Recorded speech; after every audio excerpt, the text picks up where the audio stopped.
Save the Semantics, episode 204. It is April 2nd, 2023. My name is Myro. This is the podcast where I ramble on for a bit about some shit. It's been a couple weeks since I last recorded. Things have happened for sure. I mean, life just kind of goes on. But anything significant? I don't know. It's hard to say, but I'd say things are just sort of moving at a steady pace as it normally does at this point. So yeah, nothing like crazy to note, but I do have some things that I want to talk about. So I felt today was like a nice little day to record some shit. Myself, I'm doing pretty good. I'd say this weekend is sort of re-energized, what's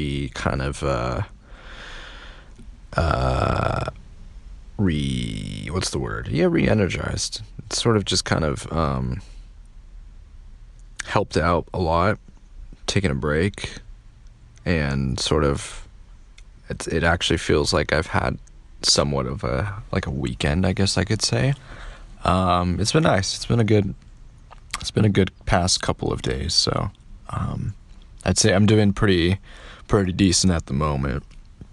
I'd say the past week in general has been a bit iffy. I felt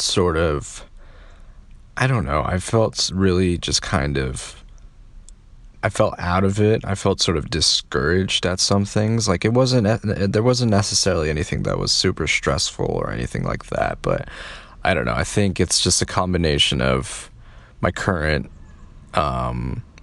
sleep, just sort of like my daily schedule and how I go about doing things. My routine has sort of been iffy. I haven't been super consistent with how I've been just sort of handling my day-to-day. So yeah, I'd say I've felt sort of frustrated, I would say. I've felt a bit frustrated with myself. Yeah, it's been just kind of, yeah, it's just been kind of I think that's the best way to describe it. It's been kind of but I've sort of I've dealt with it accordingly, I'd say, for the most part. But yeah, I think this weekend has been good to me. I felt pretty just kind of nice and mellow. Right now, still kind of tired. I think, I don't know, it's just sort of, you can probably tell in my voice that I'm tired because I've been trying to, like, I guess, catch up on sleep. I've slept a lot. I slept like 10 hours leading into today, so sometimes it's just like more sleep leads to being more tired during the day, so that's why I'm sort of low energy right now, but it is what it is. This just happens to be one of those days. Let's talk a bit basketball. Playoffs are coming up. Play-in tournament is right around the corner. I'm trying to think, how many games do we have left in the regular season of the NBA season? Let's look at the standings.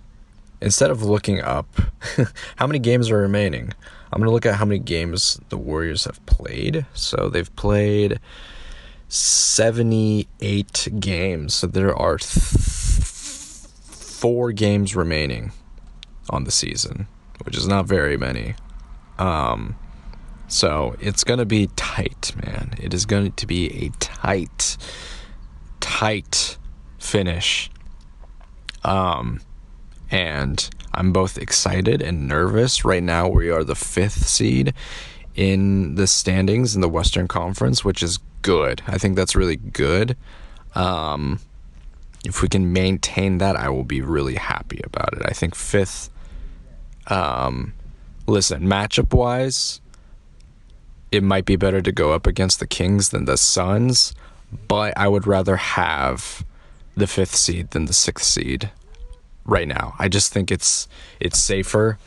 It's I don't want to be in the play-in if we're for the Warriors. It's just not. I don't think that's like an ideal place to be. I'd rather secure a playoff position at a higher seed more than anything. Honestly, I think that's just the way to go. I also don't think, like, historically speaking, lower seeds don't usually do super, like, they don't have a super extended run in the playoffs. Like, I just don't think that's super common. So yeah, the higher the seed, the better, really. So I'd say we're doing pretty good. Speaking of the Warriors, I went to see them last Sunday. I saw them play the Timberwolves with a friend, and it was great. I mean, they lost the game, but it was a good game. They botched it at the end. They definitely choked it, but we got some pretty good seats. We got like these standing seats.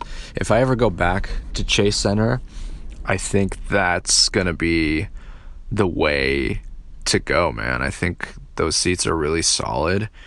I don't mind standing during the game. We also have like access to like walking back and forth between, like, you know, our seats, and then also just sort of the outer, you know, the outside where we can get, you know, food and shit, even though the food is dog shit price, you know, unsurprisingly. But I like that. I like having kind of that ability instead of just sort of, you know, having to get up and go up the stairs. Like if we had like good lower bowl seats, I think that, you know, it would just be it would be a bit more of a hassle. I like kind of having that movability. So if I ever go again, probably, you know, next year in the future, those are going to be seats that I'm going to look forward to. We also got really lucky. The attendant who was next to us, she was like, "Hey, there's a couple seats down there. It's that haven't been taken at all during the entire game. So you guys can, you know, go on ahead." And I was like, "Oh shit, thank you. It's much appreciated." So we also got lucky in that regard. So we were kind of in that. So we were sort of in the lowered seat section for the remaining, like, I don't know, 7 minutes, quarter of the game. Which is tight, man. It was a great experience. Again, they lost, which sucks, but you know, it was a cool experience at Chase Center. I really liked it, even if the food is fucking ridiculous. But that's just expected at this point. It's just part of the deal. But yeah, it was good. We also enjoyed some time out in San Francisco, which was nice. Always a good time. The weather was perfect. It was great. So a nice little time overall. Right now, there's some things that I'm looking forward to, I'd say right now. Of course, Tears of the Kingdom, which is coming out in a little over a month, which is crazy to think about. I'm very excited. I sort of finished a playthrough of Breath of the Wild again. I did like the main story. So I did all of that. I'm probably gonna try to do as many shrines as I can. And just sort of enjoy the rest of my kind of experience with that. With sort of the, you know, with whatever, you know, I'll play until I get tired of it, basically, is sort of my my approach with that. But yeah, it was I had a nice little playthrough of just kind of re-experiencing like the story and everything like that. I think it's sort of a common criticism, which I also have in regards to the story of Breath of the Wild, where it is sort of, I'd say lackluster in comparison to the rest of the quality of the game, just because I think the main draw of the game is its exploration and trying out all of the kind of the runes you have, and experimenting with combat. I think a lot of it is sort of that sandbox element that really draws in the player, and the story is a bit sort of arguably kind of half baked in that sense. Like the thing is, I don't really go to Zelda for the story per se. Like it's pretty standard what you kind of expect with it. It's not anything groundbreaking. But I wish there was a bit more of I don't know. I wish there was a little bit more given in regards to what we got. I know that I've played the DLC before. I've kind of forgotten what you got out of it. I know that they give a bit more, I guess, development to the 4 champions, but I don't know if I don't know if I'm necessarily interested in playing through that again. Because I know that there's another divine beast sort of thing, or another, there's like kind of hidden extra dungeon included with the DLC. But yeah, I don't know if I necessarily want to play through that again at this point. I sort of like, it was fun the first time I did play. I don't know if that's something I want to do again necessarily. So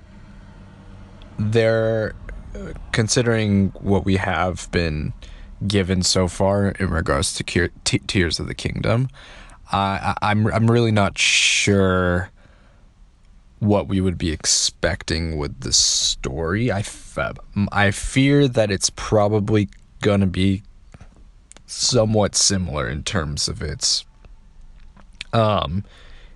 how much story content that we get.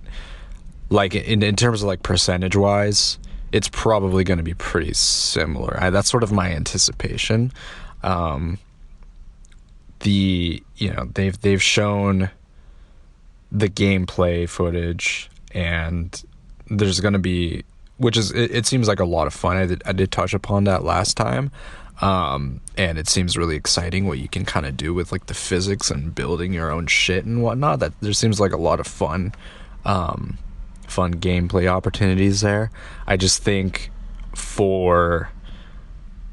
I understand people's sort of hesitation and maybe kind of are not super drawn in with this game. I think like people are, so there's, I don't know, there's a lot of comments and a lot of like discussions going around.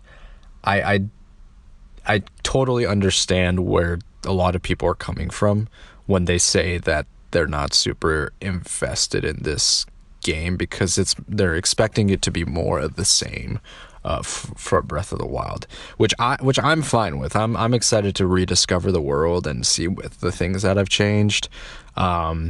Exploring like the islands and shit like that. That seems like a lot of fun to me. But I also understand, like, from the perspective of people who want, more traditional Zelda elements, who want a bit more of an engaging story. I totally understand where they're coming from. And I feel that just based on the presentation of the game, considering that they are using, they're essentially using the same world, but just a lot of different things have changed.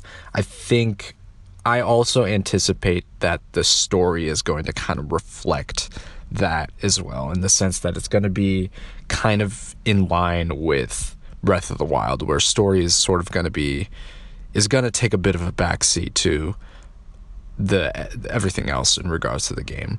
I'll be okay with that. I'm fine with that. I have a lot of fun with the game and doing all the other kind of extra content, you could say, and all that.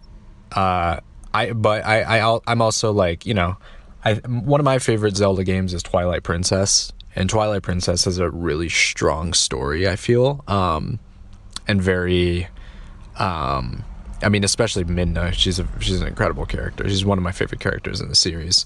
So if you have kind of that going for it, and people who sort of expect that type of quality in a Zelda game, I understand if you're disappointed about that. So yeah, I think that it's I feel that it is going to be sort of in line with its predecessor in the sense. But that's okay. For me, that's okay. But I again, it might be. I think people might be disappointed by it in the sense that if they're expecting like additional stuff. But again, we've been given so little. So I'm just gonna go in. Like I'm gonna go in with the expectation that a lot of the things are gonna be somewhat similar to Breath of the Wild, but there's probably so much. There's probably so much more that is going on there. So I'm going to give it kind of the benefit of the doubt, and I'm going to kind of try to go in with, I guess reasonable expectations of what to expect from Tears of the Kingdom. But again, I'm still really excited, man. It's been great. It's been great re-experiencing Breath of the Wild and just getting into that. Just doing whatever. I finished the main story, but I also just sort of want to re-experience like kind of the other aspects of exploration and whatnot. So, yeah, that's been a lot of fun. Among other things, what else has been going on? Yeah, it's really, I'm sort of probably less so than last year. Like last year, when Xenoblade 3 was announced, that was just like the only that game just consumed me for an entire year. I was just in that fever mode. I think it's less so with Tears of the Kingdom, but I'm still incredibly excited to play it. It's gonna be, oh man, the hype's gonna get crazy once it gets down to like the weeks, once it gets down to like the last week leading up to the release. Yeah, it's gonna get pretty wild. I'm trying to think if I would rather like pre-order the game or if I want to just buy the game. If I can just kind of go out and try to find the game, just buy a physical copy somewhere, some store, Best Buy or something like that. I might try to shoot to do that, just because that sounds. I like the idea of just getting the game instead of waiting around for it, even though I have done that in the past for other games. But yeah, I think I might do that. I think I might try to go out and purchase the game instead of just sort of waiting for it. What else has been going on? Yeah, it's been a quiet.